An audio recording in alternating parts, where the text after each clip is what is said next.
at Toyota and other foreign-owned automakers who don't use union labor. So how do you make the case that these automakers need to keep investing in more expensive union shops rather than move to these right-to-work states? First off, labor costs are about 5% of the cost of the vehicle. They could double our wages and not raise the price of the vehicles and still make billions in profits. It's a choice. And the fact that they want to compare it to how pitiful Tesla pays their workers and other companies pay their workers, that's what this whole argument's about. Workers in this country got to decide if they want a better life for themselves instead of scraping to get by paycheck to paycheck while everybody else walks away with the loot. Yeah. And, you know, when we bargain good contracts, going back to the founding of this union, people join the UAW because we set the standard. People join unions because it's a better way of life. And that's what we got to do. We have to bargain a good contract, and then we're going to go organize these places and bring these workers in so they get their fair share of the economy that they get nothing of right now. Most of these workers in those companies are scraping to get by so that greedy CEOs and greedy people like Elon Musk can build more rocket ships and shoot themselves in outer space. And that's unacceptable. I like this comment because I like this guy, Shawn Fain. Now, there is some critique of him, of the strategy of the stand-up strategy where they're rolling out. One of the UAW rank and file who also ran as the president is calling him out as a sellout for this strategy. And it comes to find out, I mean, if you take some of what that guy says and what's going on, it makes sense strategically, I guess, if they're low in funds, meaning the funds to pay when you're on strike, I think it's $500 a week. That's a dip in what they're making. So having some people work, even though I guess, I mean, I'm trying to make sense and not be negative about it. That's what I'm trying to do and just glean a little hope without going too far into hopium. I don't want to go that far, but that's what I'm trying to do. I'm just trying to look at the bright side, trying to look at this positively. I don't know if you guys can sense the tension that the host must try to appear like she's not going after workers with questions that she wants to get out there by trying to switch the narrative, switch some narrative blaming, because right now 75% said they're with the workers. They're trying to shift some of the narrative blaming away from the owners, and you can see it in all these interviews they have with him. You can see it, and Shawn's not playing the game, which I love him. Now, he's like on a level of radical speech, he's like at an 8 on a scale of 1 to 10. So I can't complain. Of course, I would probably take it to a 10 and start using some Marxist quote without using the name Marx, maybe. Like seizing the means of production, that type of thing. So I would say it. So mine would be a notch but I'll take an 8. I'll take an 8. So let's listen a little more. I want to rewind it back just to this last question he was answering because it's telling. Let's listen. I think this is it right here. Don't use union labor. So how do you make? Okay, yeah, this is that the owner class saying, "Don't you care about our finances?" argument. If I was Shawn, I don't give a fuck what's going on with you. That's your business. All I know is that you make that profit. Pay me. Pay this money.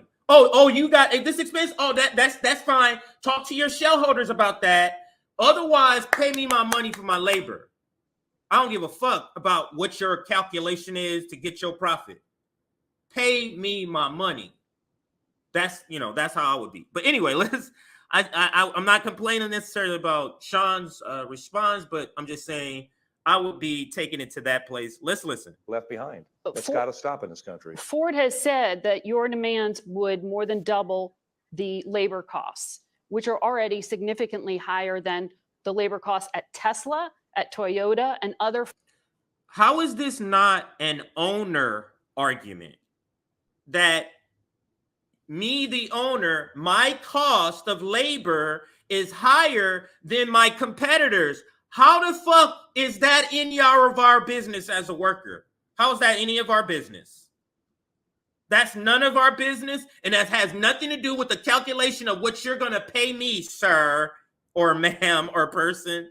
It has nothing to do with the calculation of what I am owed.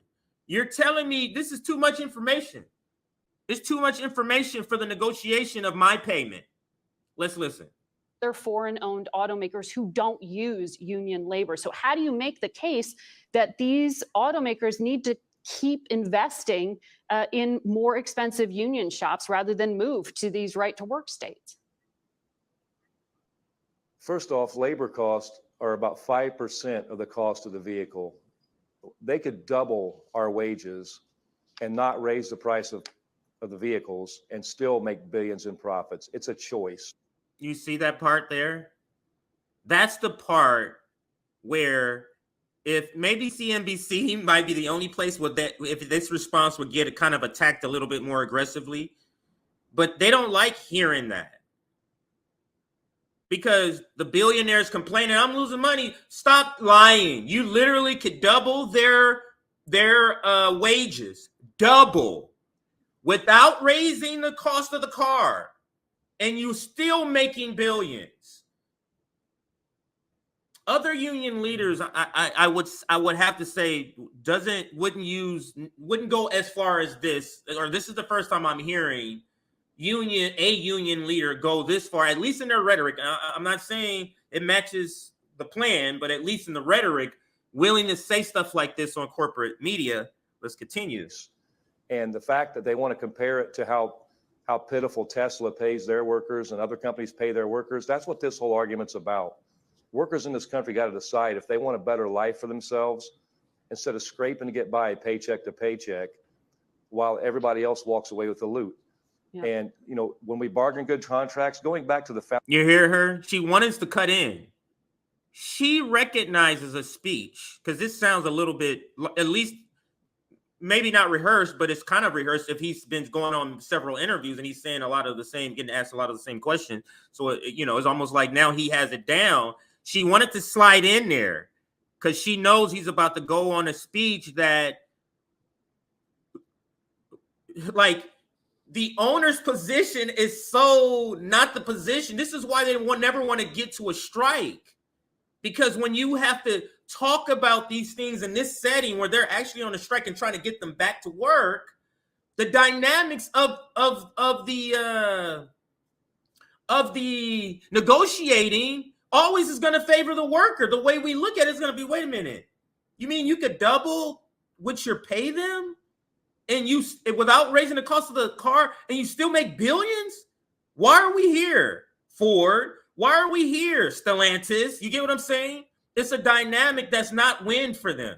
It's hard for them to argue, like as you see in this segment here. And let's continue with Shawn Fain. Founding this union, people join the UAW because we set the standard. People join unions because it's a better way of life, and that's what we got to do. We have to bargain a good contract. And then we're going to go organize these places and bring these workers in so they get their fair share of the economy that they get nothing of right now. Most of these workers in those companies are scraping to get by so that greedy CEOs and greedy people like Elon Musk can build more rocket ships and shoot themselves in outer space. And that's unacceptable. President Biden says he's the most pro-union president in American history. Why do you have to? Why are we framing it this way? Why do we keep, and this thing's in all the interviews, I've covered UAW updates. I think it's the third time, my third segment I'm doing. Why is this in every segment they have this question here where we have to pull Joe Biden? Has Joe Biden come out and said he's for us? So why are we going to say we for Joe Biden? I hope, because I didn't take it this far. I got it to the part where I stopped it for the intro. So let's listen to what this answer is. I'm curious. I hope he takes it, gets a nice kidney shot. Take it to the body, Shawn. You haven't endorsed him. What is it going to take for you to do that? Our endorsements are going to be earned. We've been very clear about that, no matter what politician it is. How does he earn it? We expect action. We expect action, not words. And you know, this fight we're in right now, I mean, obviously, people are talking about them trying to interject themselves into our negotiations. You know, this negotiating, our negotiators are fighting hard. Our leadership's fighting hard. It's going to be won at the negotiating table. with our negotiating teams, with our members manning the picket lines and our allies out there.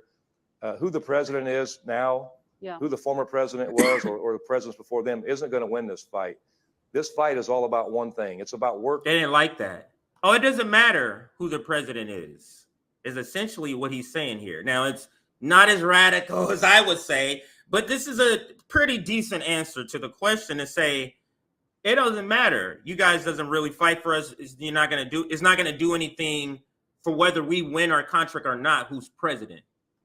So the answer is pretty decent. Workers winning their fair share of economic justice instead of being left behind as they have been in the last decade. Yeah, it's a no-win situation for them. Let me see what other receipts I have for this segment. Let's listen to this one. It's put out by the Party for Socialism and Liberation, otherwise known as PSL. Let's listen, and then they're on the ground on the one of the picket lines, and then they have some interviews with a couple of workers we're going to listen to also. So let's listen to this guy. I love what he says here.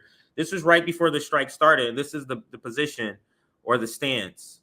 The working class, the middle class, the blue-collar people of the United States who built the damn United States. Fed up. We're making you $66 million a day profit in Stellantis. Come on. We don't have sweatshops anymore. Not supposed to have. I don't want to strike, but we will. And it's that simple. It's our time. Tonight, if it comes to that, this place will be like a beehive. And the reason why is to support the brother standing next to him or the brother that's out here on the picket line. That's what it's all about. That is absolutely what it's all about. But it's that movement that was strong back in the 30s, in the 60s. It's moving again. Be aware, whether it's the UAW red shirts or whether it's the Teamsters, we're coming. It's coming. The working class, the middle class, love it. Blue collar right. people. I won't listen. I won't bore you guys and listen to it again. I can listen to that over and over. Let's get to some of the other interviews. Let's listen to this one. We get a raise of every other year, 45 cents. 45 cents. Him, me, him, Oscar. That's our raise. 45 cents every other year. Not every year. Every other year. The retired 45-cent raise every other year. That's insane. As you're making billions, what is the issue? Why don't these companies, why are they just stacking money that can be used for people to have better lives? What's happening here? How do you break through this sort of understanding of the world and how people should be treated? Can this part of capitalism be fixed? For those that think we should keep capitalism and just, fix it on the edges. But anyway, I don't want to sidetrack the conversation. Back to the UAW update, and here's the rest of the video. retirees out here can barely pay for their prescriptions. After they just gave 30 years, 40 years of their life, they can barely put food on the table. You got people working in these plants that can't even buy the trucks and the cars that they build. 1, 2, 3, 4, we don't take it anymore. 1, 2, 3, 4, we don't take it anymore. We've had a 6% raise over the last 4 years. The high wigs or big wigs or whatever you want to call them, they've gained 40%, which is crazy. The way the system is built right now, it's not built for the middle class and the lower people to win. It's not, and if we don't do it right now, your kids are gonna be in trouble. Do people understand? So let's make the connection. This is the reason places like Cop City are being built. This is the first video, so let me go to this one first. This is the reason. People are not, that you think these owners, these capitalists don't understand people are not going to sit back while they run off with all the money and we're barely making it? They know this. This is the reason why they have to prepare, and they got fear. They got a fear put in them during the George Floyd protests, because they saw, wow, this shit could really get out of control and we're not prepared. So let's go ahead and try to, get these facilities built for urban warfare. That's literally what these are, what Cop City is going to be for. But all right, let's listen to this one here. Other workers being interviewed. Let's listen. While they're all prepping and doing all the work over here, the strike took over here. And I think it took them all by surprise, which was Shawn Fain's intent. For the last month, the company's been trying to build up the bank and thinking that the parts plants would strike. They were trying to take all those parts in the bank and get them to the assembly plants. Correct.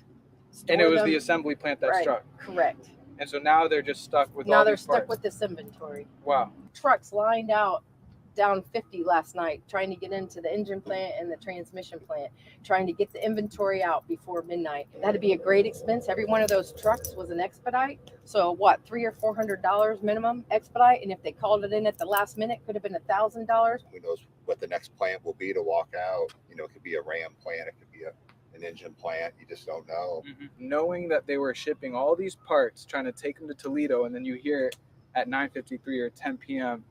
they're striking Toledo. How are y'all feeling?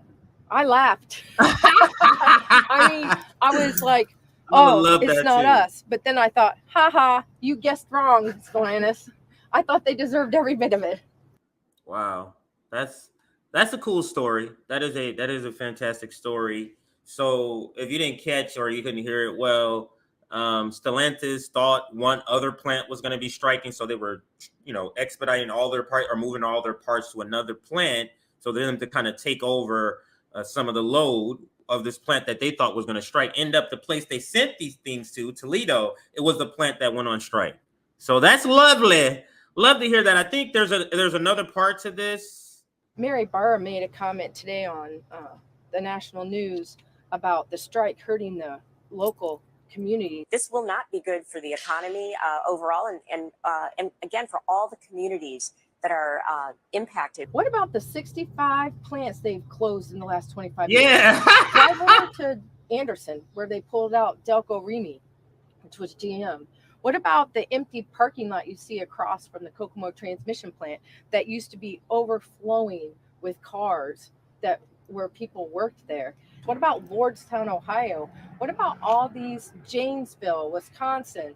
What about our own plant, Belvedere? I was up in the area and drove by the plant. I'm like, oh, that's Belvedere. And here's this giant plant that made the Jeep Cherokee, and it is just empty. And it's just gut-wrenching to think of the lives that they destroyed. We can put new product in there. So she doesn't need to preach to us, the working class, about what a strike might impact our community when they've decimated communities. It's all come down to greed.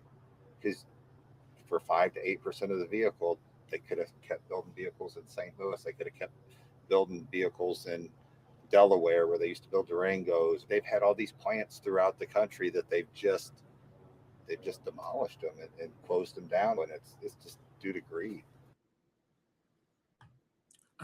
So it is satisfying to finally see one of these so-called possible strikes come into fruition and actually striking and not being co-opted. So I do love this. Now we have to be reminded by this slime ball right here. This is General Motors CEO, and let's be reminded of this interview. I never covered this interview, but I know everybody has seen it, so let's play it. The union is asking for a 40% wage increase over 4 years. They're asking for that in part because they say CEOs like yourself, leading the big three, are making those kind of pay increases over the course of the last 4 years. You've seen a 34% pay increase in your salary. You make almost $30 million.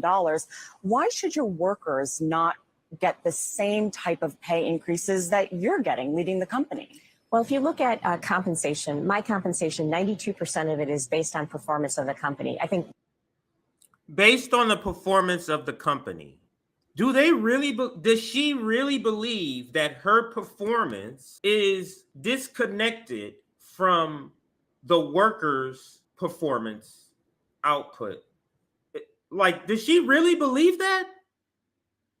Is this really the mindset? They really believe that her big brain is better than what the workers are doing. It's just mind-boggling that she doesn't understand. How do you measure your performance? Is it the sales? And how do you get sales? By selling cars? Who assembles these cars? Where do you get what I'm saying? Like, how do you not see that? How do you not see that if you're doing good, that means the employees are doing good? I don't get it. But let's listen to this and let's go to the next story. It's really bizarre. It feels like, looking at her face, it feels like she believes that. It feels like, I'm not getting I'm just selling you some bullshit. It feels like she believes what she's saying. One of the strong aspects of the way our compensation for our represented employees is designed is not only are we putting a 20% increase on the table, we have profit sharing. So when the company does well, everyone does well. And for the last several years, that's resulted in record profit sharing for our represented employees. And I think you have to look at the whole compensation package, not only 20% increase in gross wage, but also the profit sharing aspect of it, world-class healthcare, and there's several world-class healthcare. So how dare we you? have a very competitive offer on the table, and that's why we want to get back there and get this done. But if you're getting a 34% pay increase over 4 years and you're offering 20% to employees right now, do you think that's fair? Well, I think when you look at the overall structure and the fact that 92% is based on performance, and you look at what we've been doing of sharing in the profitability when the company does well, I think we've got a very compelling offer on the table, and that's the focus I have right now. She doesn't answer the question. There's no answer to this question. This is why they never want to get to this point, because they know this is a public relations nightmare. There is no position that an owner could have against a worker that's going to get the vast majority of people to be on their side. That's just not the case, especially when the vast majority of workers are living paycheck to paycheck, where they can relate with saying, what the fuck are you talking about, owner? That's not enough. You know what I'm saying? That's not enough. A 20%, that's not enough. Especially over 4 years. It's not like immediate. So with this capitalist system, I mean, who knows where inflation is going to be in 4 years? We went up to 8 or 9%, I think. It could have been higher, that I just will stop paying attention, in 1 year. So why couldn't it go up 20% in 4 years? It's laughable. And the thing is, that's what they do. They'll allow these wages to get increased. And then what they do is do these things where they try to suppress wages. The fair share is in on it.